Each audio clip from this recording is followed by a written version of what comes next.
Hello, I'm Nari McDiarmid for miningnews.net, and today let's welcome Allan Kelly, Executive Chairman of WA-based explorer Miramar Resources. Now, Allan, Miramar's got a suite of interesting projects in Western Australia. How do you best describe the company? Well, I guess we've got two sorts of projects. We've got our projects around Kalgoorlie, which we sort of refer to as our, bread and butter Eastern Goldfields projects, and our Gidgee project's right next door to the super pit, so fantastic gold potential there.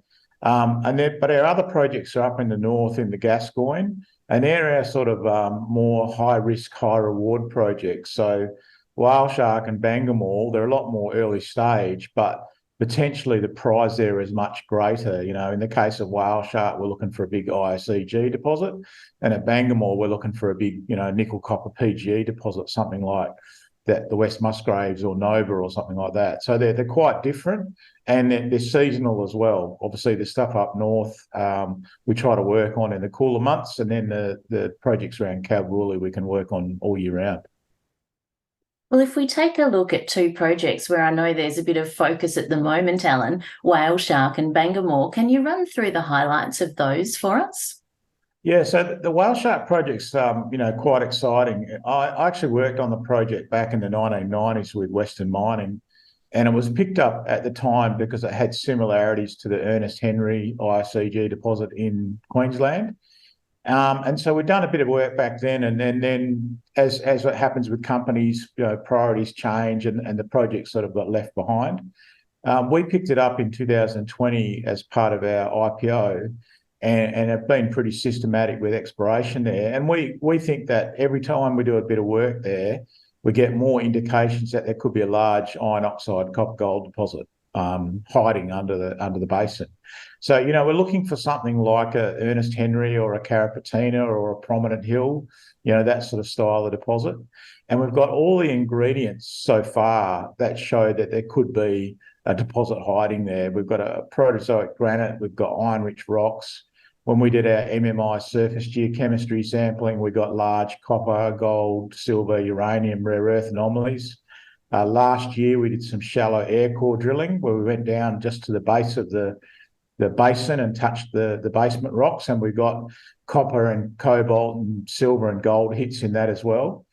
And we've just announced our first diamond drilling program, which was co-funded by the WA government through the EIS program.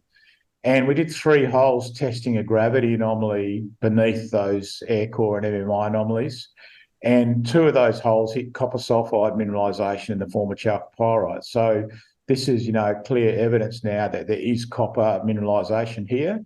The challenge now is for us to find the best part of that, where it's a big enough accumulation that it could be an economic deposit. But, we're really excited about the project. It's very large, and so far, everything's been quite positive out there. Well, in terms of who's leading that challenge, Allan, a lot of people might remember you from your Doré Minerals days, but what else would you like people to bear in mind about Miramar's management team? Yeah, well, as you know, as you sort of point out, I'm a geologist. I've got about 30 years of experience. I actually did a fair bit of iron oxide, copper gold exploration with Western Mining and then Avoca in South Australia. And then started Dora and took that from a $4 million IPO to a $300 million gold mining company. Marion Bush, the technical director, she's actually a geologist that I went to uni with as well. She spent a fair bit of time in London and on sort of TSX companies. And she ran a company called Cassidy Gold, which had a gold project in Guinea in West Africa. And that was a development project. So she's got exploration and development experience as well. And then Terry Gaden is our third director on the board, and he's a non-technical person, but he has a lot of general management experience, including in the Army and Navy, and also in mining services. So, a couple of good technical people on the board, and then a non-technical person to sort of, I guess, keep us honest when we're sort of working on projects. Awesome. And Allan, finally, what do you see as Miramar's investment highlights? Yeah, well, we're cheap. We're cheap at the moment. I think we're really cheap compared to the projects and the upside that we've got. We've got the potential to find something really large at Whaleshark, and all the indications so far are pretty good. We haven't talked about our Bangemall project, but that sort of sits out near Mount Augustus. And we've got a number of tenements there where we've got indications of potentially pretty large Proterozoic nickel-copper-PGE mineralisation. The model there is a Norilsk-style deposit, so obviously they're pretty big. So we think that there's some pretty interesting potential out there as well, and that's not being recognised in our share price at the moment. And the project that we've spent most of our time on, our GIGI project near Kalgoorlie, we've actually defined a JORC exploration target of about 100,000 ounces of shallow gold in air core there, and that's basically got no value at the moment because obviously gold is sort of not the flavour of the month.